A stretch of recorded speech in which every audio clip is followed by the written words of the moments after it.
कहानी नंबर 2, संकट में साथ देना। यह कहानी एक गांव की है जहां लोग एक दूसरे के सहारे जीने का तरीका सीखते हैं।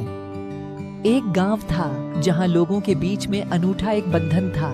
यहाँ के लोग एक दूसरे के साथ मेहनत करते, सहायता करते और एक दूसरे के साथ खुशियों और दुखों को बांटते थे। इस गांव की कहानी बहुत ही अनोखी थी।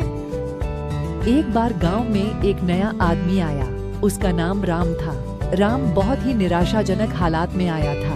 वह एक छोटे से गांव में दूर रहते थे, जहां उनका परिवार बीमारियों और तंगी में फंसा था।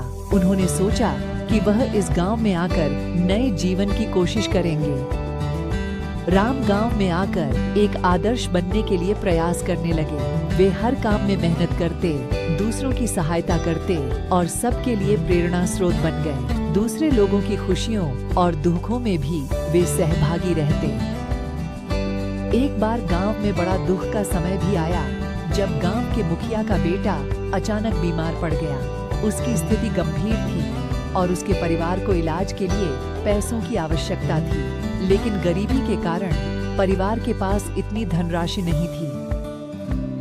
जब राम ने इसे सुना, उन्होंने तत्परता से अपनी सभी बचत की राशि का उपयोग करके परिवार की मदद की। वे नहीं चाहते थे कि इस दुखी परिवार को किसी भी हमारी तरह जूझना पड़े।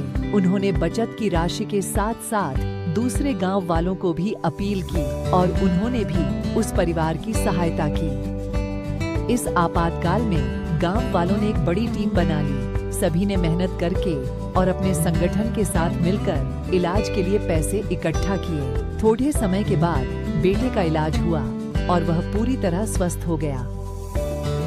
इस घटना के बाद गांव वालों के मदद करने के इरादे एक दूसरे के साथ और भी मजबूत हो गए। यह उनकी सद्भावना, नेकी और सामर्थ्य का परिणाम था। वे सभी ने समझा कि दूसरों की मदद करके ही हमारा असली लक्ष्य पूरा होता है।